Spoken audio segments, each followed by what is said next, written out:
అండి, welcome to my channel. ఈరోజు మన వీడియోలో 2024లో జరిగినటువంటి టెట్ పేపర్లో ఇచ్చినటువంటి గణిత ప్రశ్నలు, వాటి యొక్క విశ్లేషణ చూద్దాం. వీడియోని ఎక్కడ స్కిప్ చేయకుండా ఎండ్ వరకు చూడండి. వీడియోని ఇస్తే లైక్ చేయండి, షేర్ చేయండి, సబ్స్క్రైబ్ చేయండి, మన ఛానల్ని ఫాలో అవ్వండి. ఎవరైనా మన ఛానల్ని కొత్తగా చూస్తున్నట్టయితే తప్పనిసరిగా ఒక లైక్ చేయండి, అలాగే సబ్స్క్రైబ్ చేసుకొని చూడండి. ఇక వీడియోలోకి వెళ్ళిపోదాం. ఈరోజు గణిత ప్రశ్నల యొక్క విశ్లేషణ చూద్దాం. అలాగే మన ఛానల్లో మిగతా సబ్జెక్టుల యొక్క ప్లేలిస్టులు ఉన్నాయి. అందులోకి వెళ్ళి మీకు కావాల్సినటువంటి సబ్జెక్టు చూసుకోవచ్చు. మంచి మార్కులు సాధించాలని కోరుకుంటున్నాను. అలాగే ఎవరైతే టెట్ మొదటి సమయం రాస్తున్నారో వాళ్ళు కొంచెం జాగ్రత్తగా ప్రిపేర్ అవ్వండి.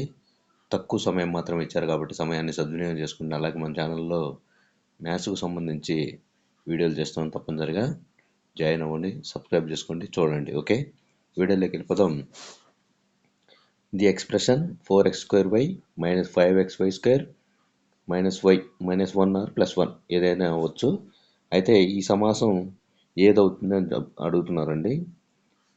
ఇక్కడ చూడండి, 4x² అనేది ఒక పదం, -5x² అనేది xy² అనేది ఒక పదం, +1 ఆర్ -1 అనేది ఒక పదం. సో మొత్తం ఎన్ని పదాలు ఉన్నాయండి?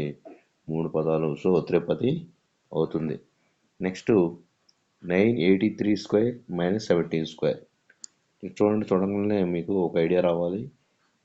మొదటి దాన్ని ఏ అనుకోండి, a², రెండో దాన్ని b అనుకుంటే b² రూపంలో ఉంది. దీన్ని ఏం రాయొచ్చు?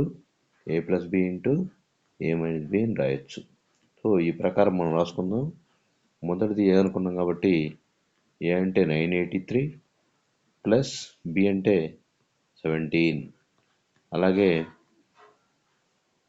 రెండోది 983 - 17 అని రాయొచ్చు. ఓకేనా? 983 + 17 అంటే 1000 ఇంటూ 983 - 17 ఎంత అవుతుందో చూడండి.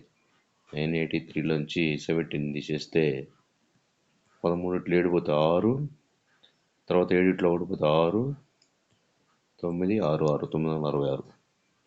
ఎంత వస్తుందండి? 966 ఇంటూ 1000. 966 తర్వాత 3 సున్నాలు, 1లో 10 100 1000 10,000 లక్ష 9,66,000. ఎక్కడుంది చూడండి? 9,66,000 ఆప్షన్ 2లో ఉంది. Option 2 is the right answer. Next, the order of rotational symmetry for any object is at least. చూడండి, ప్రతి వస్తువుకి అట్లీస్ట్ ఒక సిమ్మెట్రీ అంటే కనీస భ్రమణ సౌష్ఠవ పరిమాణం ఉంటుంది, 1. Option 3 is the right answer. Next, identify the false statement from the following. ఈ క్రింది వాళ్ళలో తప్పు ప్రవచనాన్ని గుర్తించండి అన్నారు. చూడండి,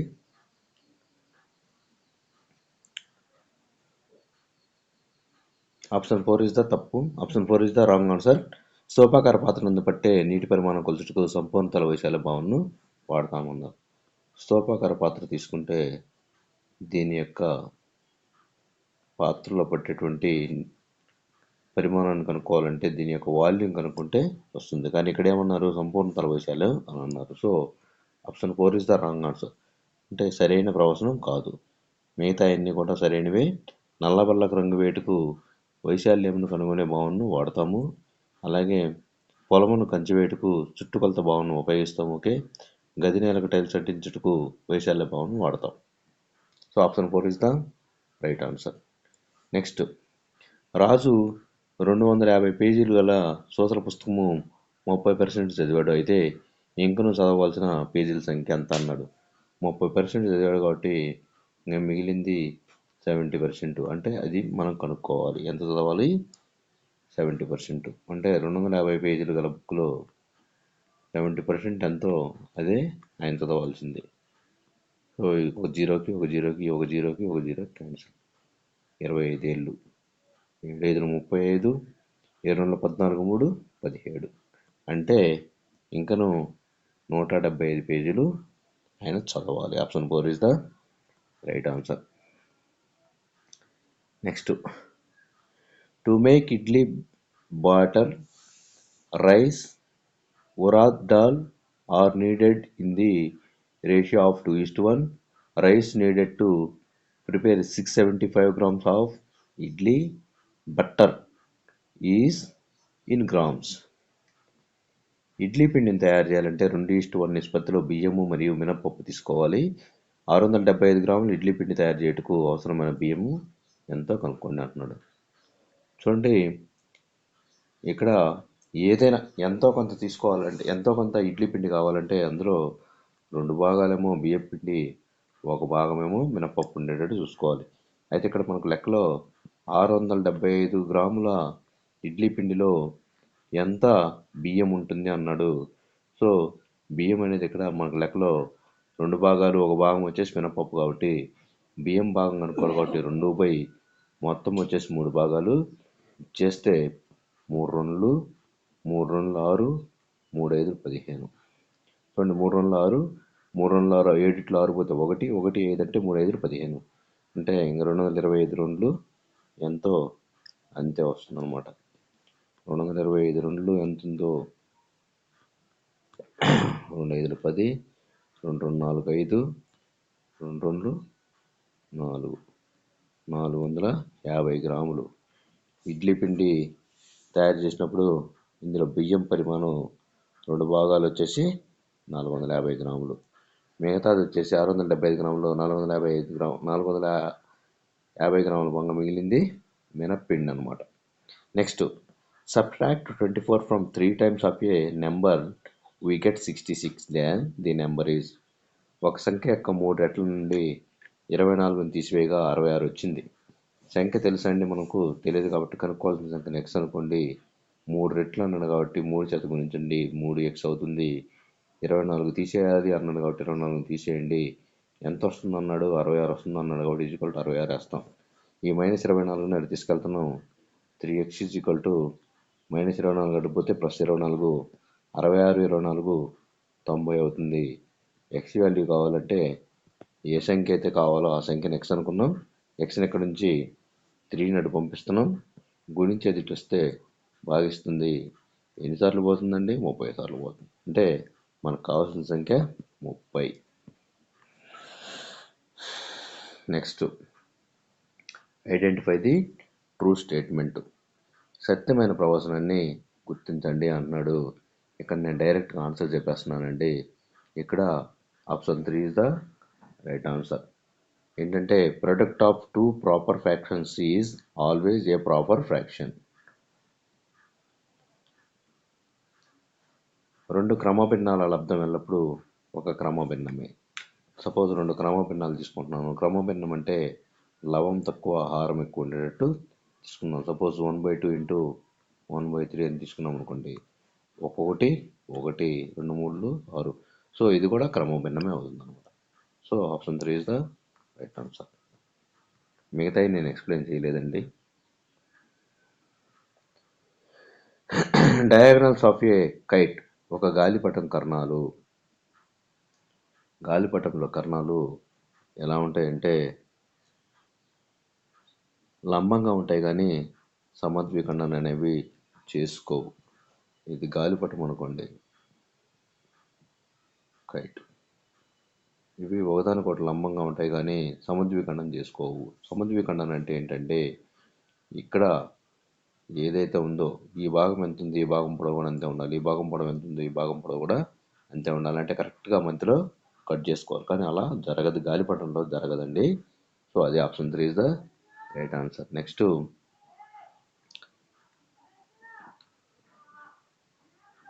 క్యూబ్ రూట్ ఆఫ్ 7 9 11 అని ఇచ్చాడు. ఇక్కడ మధ్యలో ఏదో ఉంది, అది మనం రాయాలి. సో అక్కడ ఏముందో చూద్దాం. ప్లస్ మైనస్ పెట్టుకోవాలి. ప్లస్ పెట్టుకుందాం అనుకోండి. Suppose 7 9 16 16 11 27 3 cube root 27.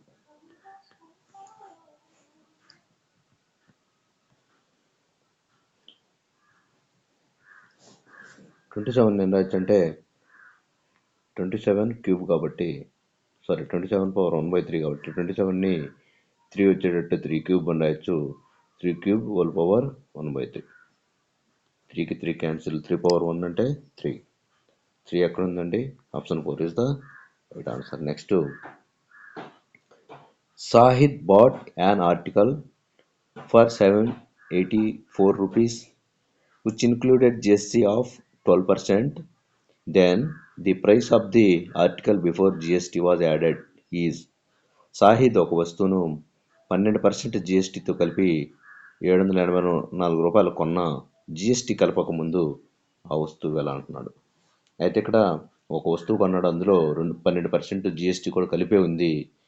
జిఎస్టీ కలపక ముందు దాని విలువ ఎంత అని అడుగుతున్నాడు.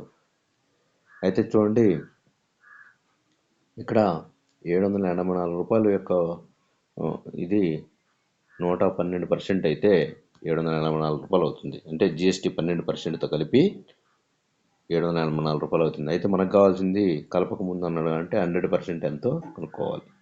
సో 100% అంటే తక్కువ, ఇలా కాకుండా ఇలా రాద్దాం. 112% వాల్యూ 784 రూపాయలు. అయితే మనకు కావాల్సింది కలపక ముందు అంటే 100% అంటే 100 ఎంతో కనుక్కోవాలి. అంటే తక్కువ కాబట్టి తక్కువ బై ఎక్కువ అనే ఫార్ములా ఉపయోగించేద్దాం. తక్కువ అంటే 100 బై 112 ఇంటూ 784. ఇక్కడ చూడండి, 2 5లు 10, 2 6లు 12, 2 50లు 100,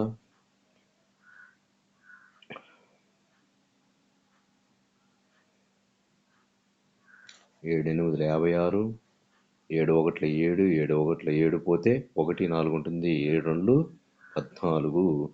తర్వాత 2 చేత చూద్దాం, 2 4లు 2 5లు 10, 2 6లు 12. తర్వాత 4 చేత 4 1లు 4 4లు 14 ఇంటూ 50. 50 ఇంటూ 14, 14 0 0, 14 5లు 70, 700. జిఎస్టీ కలపక ముందు దాని విలువ 700, కలిపిన తర్వాత 784 రూపాయలు. Option 3 is the right answer. Next, the value of x² minus y plus 2 when x equal to 1, y equal to -1. x value 1 మరియు y విలువ -1 అయినా x² మైనస్ y ప్లస్ 2 అని పెట్టుకోండి. ఇక్కడ దీని విలువ ఎంత కనుక్కోవాలి.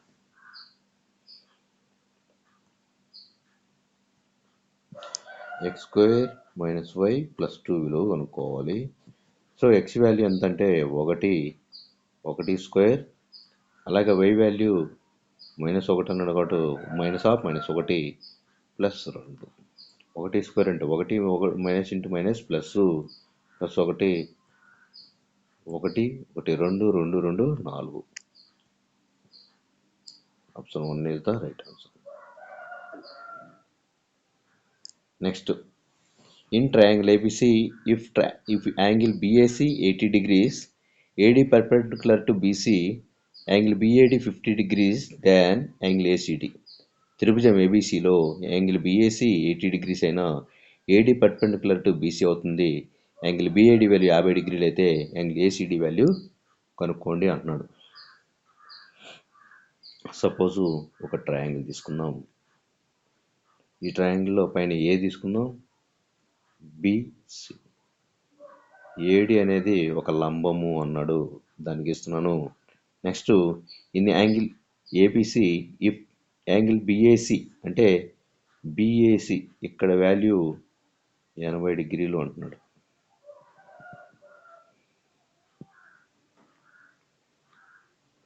Next, AD perpendicular BC, BAD 50 డిగ్రీలు అంటున్నాడు.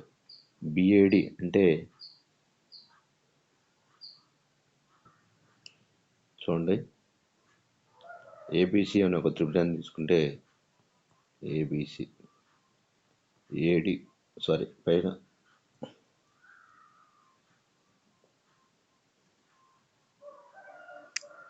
పైన తీసుకుందామండి.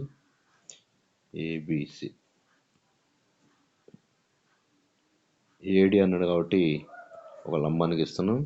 తర్వాత ఏబిసిలో బిఏసి వాల్యూ బిఏసి అంటే ఇక్కడి నుంచి ఇక్కడి వరకు. సో ఏ మొత్తం వాల్యూ 80 డిగ్రీలు అన్నాడు ఏ కోణం.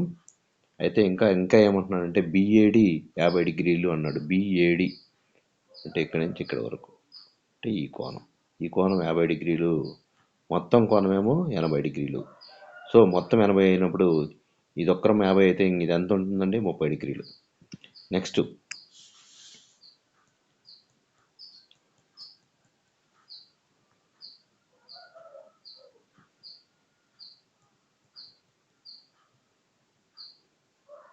నెక్స్ట్ ఏమంటున్నాడంటే ఏసీడీ కనుక్కోవాలి. అంటే ఏ దగ్గర నుంచి సి ఇక్కడ ఇక్కడ కోణం ఎంతో ఏసీడీ అంటే ఇక్కడ కోణం కనుక్కోవాలి మనము.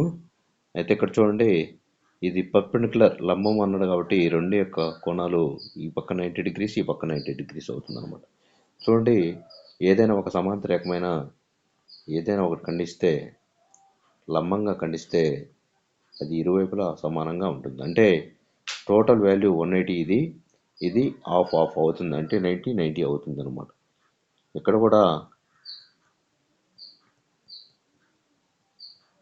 డి దగ్గర కోణం ఇక్కడ 90 డిగ్రీస్ అవుతుంది, ఇక్కడ 90 డిగ్రీస్ అవుతుంది. మనకు కావాల్సింది ఈ కోణం కావాలి. అయితే ఇక్కడ ఆల్రెడీ మొత్తం కోణం 80 డిగ్రీలు, తర్వాత ఇది 50 అని తెలుసు, లెక్కలో ఇచ్చారు. ఇది 30 అని తెలుసు. మొత్తం 80 అయినప్పుడు 80లో 50 పోతే ఈ కోణం 30 అవుతుంది. ఇది 90, 30 120 డిగ్రీలు. ఇంకా మిగిలింది ఎంత అవుతుందండి? 180 డిగ్రీలు. మొత్తం మూడు కోణాలు కలిపితే ఇంకా 60 డిగ్రీలు కలిపితే అవుతుంది. సో ఈ యాంగిల్ ఏసీడి ఎంత అవుతుందంటే 60 డిగ్రీలు అవుతుంది. Next identify the true numeral from the following sentence. 4,05,060 కింది వాక్యాన్ని అనుసరించి సరి అయిన సంఖ్యను గుర్తించండి. 4,05,060.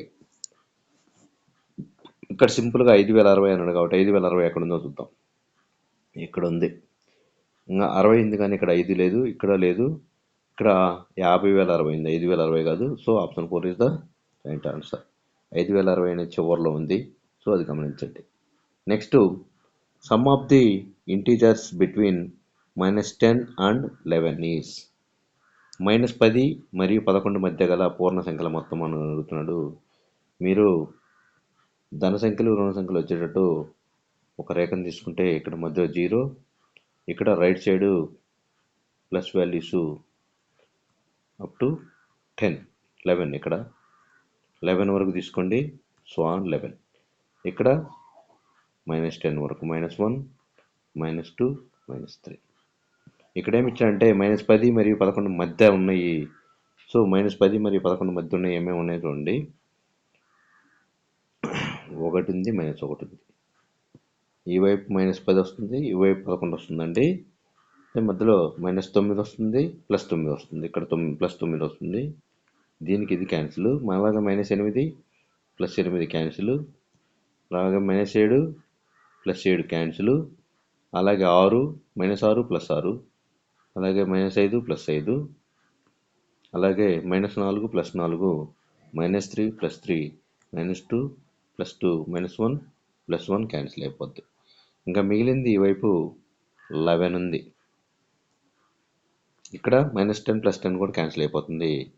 మొత్తం ఎంత అవుతుందంటే 11కి -10 మరియు 11 మధ్య గల పూర్ణ సంఖ్యల మొత్తము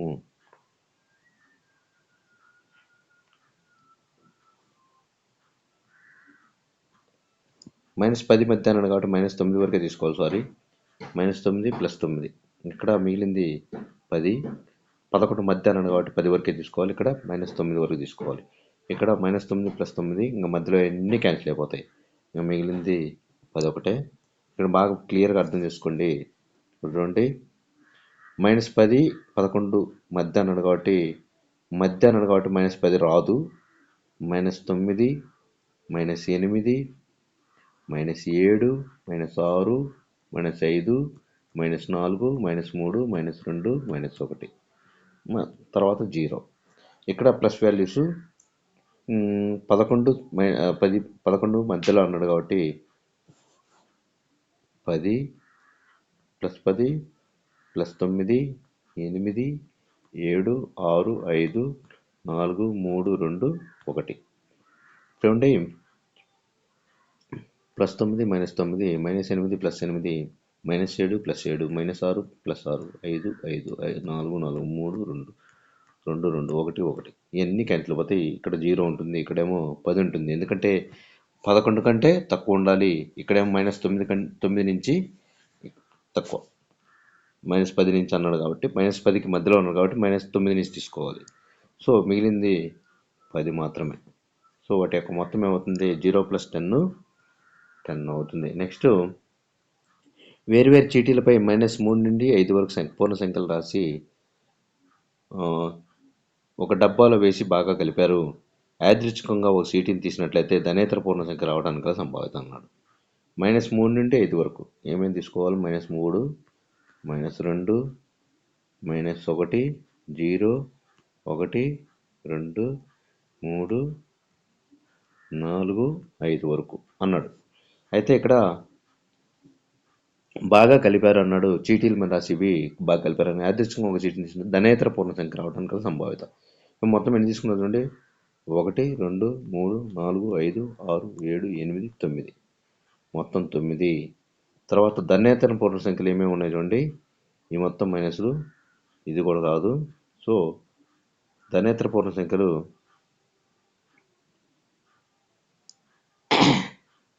ఇవన్నీ ధన సంఖ్యలు. ధన సంఖ్యలు కాకుండా ఉన్నాయి 0 1 2 -1 -2 -3 4 ఉన్నాయి. బాగా గమనించండి. -3 -2 -1 0. 0 అనేది ధన సంఖ్య కాదు, రుణ సంఖ్య కాదు, ధనేతర అన్నాడు కాబట్టి ధన సంఖ్యలు కాకుండా ఉన్నాయి ఇవ్వండి. 1 2 3 4 మొత్తం ఎన్ని వచ్చినాయండి? 9. 4/9. ఇది భిన్నం. Next, option 2 is the right answer. In a diagram, whole circle represents వృత్తరేఖా చిత్రంలో పూర్తి వృత్తం ప్రాతినిధ్యం వహించేది. ఏమవుతుందండి? భాగాల విలువలు మొత్తం అవుతుంది. Option 1 is the right answer. Sum of the values of components. The value of -1 power 2024 దీని వాల్యూ కనుక్కోవాలండి. ఇక్కడ 2024 అనేది సరిసంఖ్య అవుతుంది. సరిసంఖ్యల లబ్ధం అంటే సపోజ్ 2 తీసుకున్నాం అనుకోండి, -1 × -1 +1. అలాగే -3 తీసుకున్నాం అనుకోండి, బేస్ సంఖ్య అవుతుంది. బేస్ సంఖ్య అయినప్పుడు -× -, ++× -. బేస్ సంఖ్య అయినప్పుడు మైనస్, సరిసంఖ్య అయినప్పుడు ప్లస్ అవుతుంది. సో 2024 సరిసంఖ్య కాబట్టి -1 power 2024 అంటే సరిసంఖ్య అయినప్పుడు +1 వస్తుంది. ఆ విషయం గుర్తుపెట్టుకోండి. Option 3 is the right answer. బేస్లో సరిసంఖ్య ఉంటేనేమో ప్లస్ వాల్యూ, బేస్ సంఖ్య ఉంటేనేమో మైనస్ వాల్యూ వస్తుంది. గుర్తుపెట్టుకోండి. అలా -1 power అని ఇచ్చినప్పుడు మాత్రమే. ఒక క్రమ షడ్భుజిలోని ప్రతి అంతర్కోణం విలువ. Each interior angle measures of A regular hexagon is. చూడండి, ఒక క్రమ షడ్భుజి అంటే 6 భుజాలు కలిగింది. ఇక్కడ ప్రతి అంతర్కోణం విలువ అన్నాడు కాబట్టి షడ్భుజిలో అసలు మొత్తం కోణాల విలువ ఎంతో కనుక్కోవాలి. మనం ముందు మొత్తం కోణాలు కనుక్కోవాలంటే ఫార్ములా ఏంటంటే n-2 × 180 degrees. n అంటే షడ్భుజి అన్నాడు కాబట్టి 6 భుజాలు, n బదులు 6 ప్రతిక్షేపిస్తే 6 - 2 × 180. 6 2 పోతే 4 × 180. 184 720 డిగ్రీలు. మొత్తం అంతర్కోణాలు షడ్భుజులు 720 డిగ్రీలు ఉన్నాయి. అయితే ఒక్కొక్కటి కావాలి అంటే 6 భుజాలు అన్నాను కాబట్టి 6 చేత భాగించండి. 6 12 72 0 0 120. ఒక్కొక్క కోణం 120 ఉంటుందండి. Option 2 is the right answer. Next, 110. If polyhedron has 6 vertices and 12 edges than the number of faces it has. ఇక్కడ ఒక బహుముఖి పలకంలో 6 శీర్షాలు మరియు 12 అంచులు ఉంటే దాని ముఖాల సంఖ్య కనుక్కోండి అంటున్నాడు. ఇలా ఇచ్చినప్పుడు దీనికి ఒక ఫార్ములా ఉంది. అది ఏంటంటే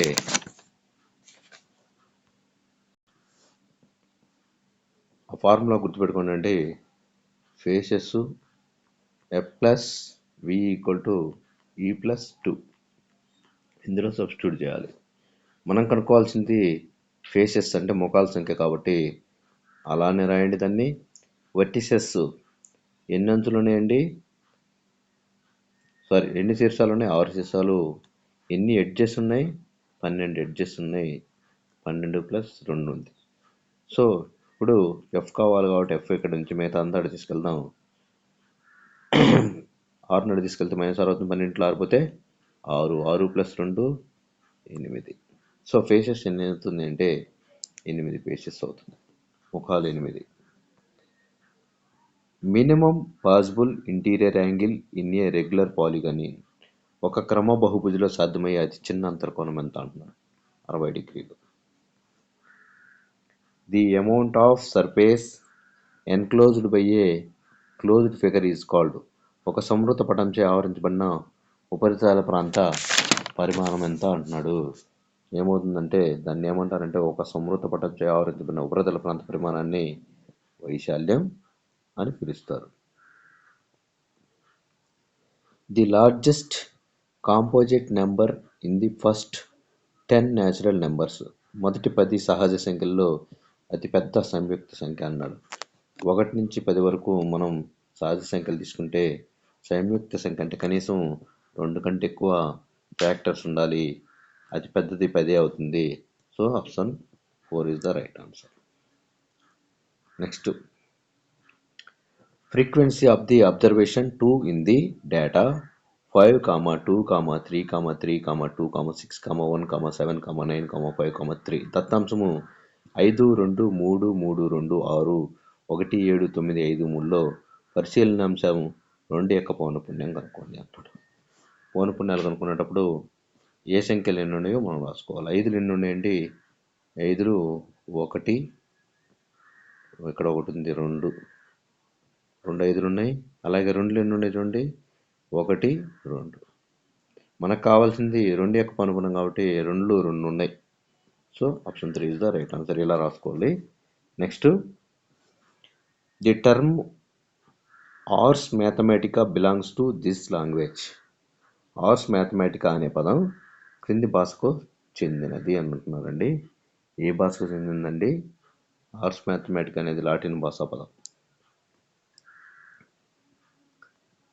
next, the following are used to test students standards beyond the learned conceptual level. నేర్చుకున్న భావనల పరిధి దాటి విద్యార్థుల స్థాయిని పరీక్షించేవి ఏంటి అండి? ఆలోచించండి, చర్చించండి. Option 2 is the right answer. Think, discuss. Circle 25R square ఏమవుతుంది? ఇలాంటి ప్రశ్నలు. వృత్తం 25R అయితే చతురస్రం ఏమవుతుంది? ఇలాంటి ప్రశ్నలు ఏ రకానికి చెందిన ప్రశ్నలు అని అడుగుతున్నారండి. ఏ రకానికి చెందినండి? అనాలజీ ఫామ్, సాదృశ్య ప్రశ్నలు అంటారు. Option 2 is the right answer. According to Hogben, mathematics is the mirror of civilization. This statement corresponds to this value of mathematics. హాగ్బెన్ ప్రకారం గణితం నాగరికతకు అద్దం లాంటిది. ఈ ప్రవచనం ఏ గణిత విలువను సూచిస్తుంది? కల్చరల్, సాంస్కృతిక విలువను సూచిస్తుంది. The statement, the teacher should be proficient with mathematical expressions and possess the ability to explain briefly and clearly with no ambiguity stated by. గణిత వ్యక్తీకరణ నైపుణ్యం, సందిగ్ధత లేకుండా స్పష్టంగా సంక్షిప్తంగా వివరించగల సామర్థ్యం ఉపాధ్యాయుడు కలిగి ఉండాలి అని తెలిపినవారు. ఎవరండి? NCF 2005 option 4 is the right answer. Next 120. Marks allotted for representation in summative assessment. సంగ్రహణాత్మక మదింపులో ప్రాతినిధ్యపరచడం అనే విద్యా ప్రమాణానికి కేటాయించిన మార్కులు ఎన్ని? 5 మార్కులు. Okay friends, thank you. వీడియోని పూర్తి వరకు చూడండి. ఈ వీడియోని ఇస్తే లైక్ చేయండి, షేర్ చేయండి, సబ్స్క్రైబ్ చేయండి. కరెక్ట్గా 30 ప్రశ్నలు 30 నిమిషాల్లో కంప్లీట్ చేయగలిగాం. 30 నిమిషాల 40 సెకండ్లు. Thank you friends.